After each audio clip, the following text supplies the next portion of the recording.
Hey, this is Heather from the Renaissance English History Podcast, and this is your Tutor Minute for June the 29th. Today, in 1509, Lady Margaret Beaufort died. She was Henry VIII's grandmother, and she lived long enough to watch her son, Henry VII, become king, and to see the first bloodless transfer of power in England in over 50 years, when her grandson, Henry, inherited the throne and was crowned. I have talked a lot on this channel about all of the flack that Lady Margaret gets in popular fiction, and I don't like it. She was a woman who gave birth at the age of 12 in a horrific situation.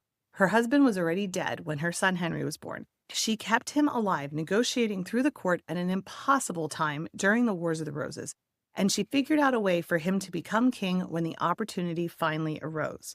She loved her family, she supported education, she funded colleges, she supported students, and she was incredibly devout and a devoted family woman. So there's one mention in one letter about how she walked ahead of Elizabeth of York and how Elizabeth of York seemed to not like her that day. And suddenly we've turned her into the mother-in-law from hell, and she's remembered as like this horrible, terrible, scheming person.